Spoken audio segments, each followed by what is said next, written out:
Motorcycling in America is experiencing a centuries-long identity crisis because we've decided that in 2026, if a bike doesn't make 150 horsepower and has enough electronics to power a small developing nation, then we just don't care at all about it. It's like our SUVs. Bigger is always better, more power, more capabilities, things you'll never really use. But meanwhile, there's millions of people throughout the world thriving on small displacement machines, just having a great time. And I gotta admit, I think they might be onto something.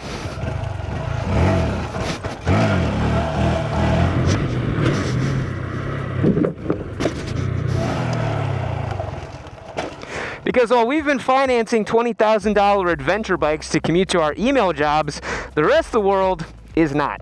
Even here in the US, a 125 is a bike that will remind you that riding's supposed to be fun. Like, genuinely fun, not stressful, not a lifestyle product, something supposed to be just enjoyable. The older I get and the more riding experience I accumulate, the more I think that there's something kind of deeply profound about the 125. They make riding feel playful and they teach you different skills. They're approachable, cheap, hilarious, and like weirdly freeing to ride. Because here's the thing, these bikes unlock a kind of riding experience that a lot of motorcyclists will never get the chance to try because they go from 0 horsepower to 120 horsepower. So let's talk about why Americans should reconsider 125s. Not because they're going to be a replacement for your big bike, but because they're going to make you enjoy all motorcycles a little bit more. Let's dive in. Part of the reason Americans dismiss 125s is because we have a fundamentally different relationship with motorcycles in general. In a huge part of the world, motorcycles are transportation first. They're appliances. A Honda Super Cub is not some quirky retro novelty in Vietnam. It's basically the Nokia brick phone of transportation. Simple, durable, and cheap. A machine for the people. There have been over 100 million Cubs sold around the world. This thing is a core piece of social infrastructure at this point. Meanwhile, in America, we treat motorcycles the same way we treat jet skis and pontoon boats. They're status symbols, luxury purchases, a weekend toy for divorced dads with Oakleys and True Religion jeans. Nobody in suburban America is going to buy a 125 to flex on with their buddies. They'll finance an ADV with crash protection and all the farkles so they can ride to a craft brewery and show people the BDR route that they're totally going to do once their boss approves their time off request. So, of course, we don't give 125cc bikes the love they deserve. Our culture sees motorcycles as aspirational. A bigger bike means you've had more success, earned more money. It means you have the stones required to go wide open throttle on a Turbo Hayabusa on the toll road. A 125 is something you buy for your teenage son to learn on. There are still a whole generation of riders in the US that think a 600cc Supersport is a girl's bike or a beginner bike because their Harley is 2000 cc's. Riding a 125 would be seen as a punishment to these people. Meanwhile, on the other side of the world, riding a little bike like a 125 is not seen as embarrassing. It has nothing to do with the size of your genitalia. Rather, what it has to do with is that bikes are just woven into everyday life. Your abuelito rides a scooter. Your girlfriend rides a Vespa to come visit you on the other side of town. Everyone just rides bike. It's just woven into the fabric of the society in a way that the American mind just really cannot comprehend. And look, there are plenty of legitimate reasons why riding a little bike in America can definitely be, let's say, a little daunting. You know, something like this Grom jumping on a Texas highway would be ill-advised, perhaps illegal, and maybe borderline dangerous. I think it's pretty unlikely that a Grom would just outright replace any motorcycle you have in your garage and serve as your only bike, but honestly, as an accompaniment to other bikes in your stable, a 125 really can't be beat. Have you ever noticed how riding a motorcycle can feel stressful sometimes? Trying to manage 205 horsepower in stop-and-go traffic, knowing that if a car pulls out in front of you in an intersection, you won't just total out a $20,000 motorcycle, but also end up with thousands of dollars in medical bills. For something that's supposed to be fun, the stakes are incredibly high. Motorcycles are dangerous and also expensive, even on a sensible intermediate bike. Between the cost of the bike, the gear, the insurance, you've already got 5 figures deep tied up into this hobby. So you're terrified of dropping the bike, worried about it getting stolen, worried about every Nissan Altima you see on the road. So now this thing that was supposed to represent freedom is just another stressor. I mean, let's be real, you're not gonna suit up just to go take your Panigale to Walgreens. You don't wanna do a pre-flight checklist before getting a burrito for lunch. But imagine if it didn't have to be this way. A 125 flips the script on its head. Taking out a 125 for lunch doesn't feel like this massive life event that requires tons of planning and lots of leather. Maybe you hop over to the gym or grab something from the store. These bikes are cheap, small, slow, and unintimidating. So all of the friction disappears. The cost of consumables, the fear of depreciation, the need for a disc lock, parking way over in the corner of the parking lot because you're afraid of someone dinging your bike with their car door. With the 125, all those fears are non-existent. You can park basically anywhere you want, even if it's legally dubious. When the stakes are low, you often ride more. A big, powerful motorcycle becomes a whole ordeal. It's ceremonial. You mentally prepare, you plan a route, you do your T-clocks, you gear up, you spend the entire day on comms with other leader bike squids who won't stop talking about UFC. Whereas a 125 asks nothing from you. It doesn't need structure or discipline. It's just as happy to bop around the neighborhood roads with no destination in mind. The longer I ride, the more I think there's something really special about owning a motorcycle that exists purely for dumb, low-stakes joy. Okay, have you noticed that motorcycle trips have somehow become 40% logistics and 60% trying to not get lost? You're stopping for gas, trying to coordinate routes with your buddies, pulling over because someone missed a turn, and suddenly your relaxing ride feels like a failed military operation organized by dudes with 7 different types of ADHD. And honestly, that's why Kalimoto is a game changer. One of the coolest things about it is how easy it makes route planning. You can build an entire ride ahead of time with fuel stops, lunch spots, scenic overlooks, whatever you want, and then instantly share that route with everyone in the group. So instead of frantically pointing at intersections while another dude emerges on the freeway never to be seen again, everybody actually knows where they're going. Plus, the offline navigation is crucial because the best motorcycle roads are usually located in areas where phone service is non-existent. Kalimoto keeps working anyway, so you still get full turn-by-turn navigation, even in the middle of nowhere. It basically removes all of the annoying parts of trip planning and lets you focus on actually enjoying the ride. Hit the link in the description, download the app, and use one of the codes on the website to get either a 30-day free trial or 10% off your first year. Thanks to Kalimoto for the support. Now let's get back into it.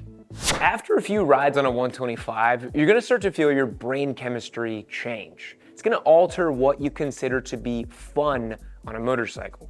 Because once you remove speed from the equation, you start appreciating all the other aspects of riding. Riding a high-power sport bike or hypernaked is an exercise in restraint. You're constantly managing speed, maintaining proper throttle control, utilizing every ounce of willpower to avoid going to jail. And honestly, it's a lot of work. But on a 125, the only obstacle is your ego. You can keep it pinned wide open nearly all the time. Merging into traffic feels like a heroic act of determination. A slightly downhill section turns into an epic top speed run. You'll be drafting behind Amazon delivery trucks like you're trying to overtake a competitor in Moto 3. One of the benefits of lower speeds is everything somehow becomes far more entertaining. A speed bump becomes a jump.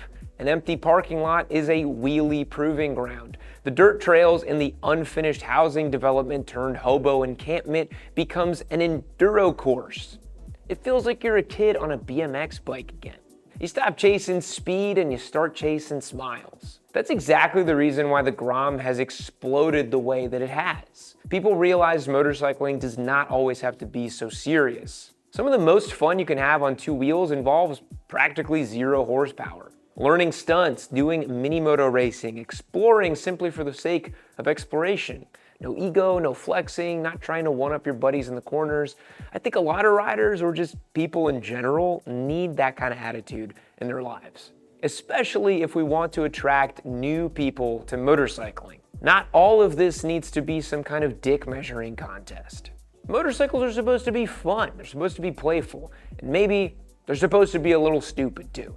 Owning a 125 also recalibrates your brain to when you do go back on a bigger motorcycle. Humans adapt to speed really quickly. Ask me how I know. You've been riding a 600 for 2 months and now 150 miles an hour feels too slow, so you need a leader bike. But jumping on a 125 totally resets your perspective of speed. Riding a Grom and then immediately jumping on something with just 120 horsepower is gonna feel like you've activated warp speed. And then you'll realize just how psychotic some of these high-powered motorcycles really are. But at the same time, it will also lend a newfound appreciation for a full-sized bike. Not just because of the power, but the overall craftsmanship. You know, not to dig on the Grom, but it is built a little cheap. You'll remember how good Brembos feel when they bite down on your rotors heading into a corner. You'll remember how intoxicating a finely tuned engine at 13,000 RPM really is. An afternoon on a mini bike will reignite your appreciation for all the things you maybe started to take for granted. A small bike is a great companion to a larger motorcycle. You want to maintain a balanced garage. You obviously have your serious motorcycles, the one that scratches your itch for speed or performance. And then maybe you have a heritage bike that you love for the character and the feeling. And then you can have a mini bike so that you can let your hair down a little bit and remember to not take yourself too seriously. And if your stable does look like this, you might be surprised by which bike gets the most seat time. As time goes on and new, younger riders enter the world of motorcycling, I feel like more and more Americans are coming around to the idea of 125cc bikes. Motorcycling is in a really interesting place right now, certainly as a reflection of the world around it. New riders are prioritizing cost, accessibility, and ease of use. And for people living in more urban areas, a mini bike combined with the occasional Uber ride or public transportation is certainly way cheaper than a car payment. And if the proliferation of e-bikes are any indicator, people want cheap two-wheeled fun. Groms have only gotten more and more popular as time has gone on, and with a whole swath of Chinese clones in their wake, it makes sense. Plus, we've spoken about it on the channel before, but there are all these new beginner light bikes that are smaller and cheaper than your average beginner bike. The Honda XR150L, for instance. Sure, it's a 150 instead of a 125, but it's the same sort of idea. Yamaha has the WR125 now too. These bikes would be great little neighborhood rippers that could also dabble in a little bit of trail riding too. I don't know, call me crazy, but I think some people are becoming fatigued by the excesses of modern motorcycling. The cost, the tech, the insurance premiums, the hubris, the need for power that they'll never actually use. A 125 is an antidote to that. It's a way to get out on two wheels, have some fun without needing to take on a ton of debt or risk your life at triple-digit speeds. As some of you know, I have a 2-year-old daughter who has a burgeoning interest in motorcycles. Go figure, I wonder where she gets that from. Out of all the bikes in my stable, the Grom is the one that she has consistently gravitated towards. Maybe it's the diminutive size, maybe it's because it's the quietest bike that I own, making it a little less intimidating, but it's the first bike she ever twisted the throttle on, the only one she felt brave enough to do so. And now that's a core memory she carries with her every day. Every time I turn to her and I say, "What does the throttle do?" she goes, "Vroom." And honestly, that feeling is better than owning any big bike I could ever have.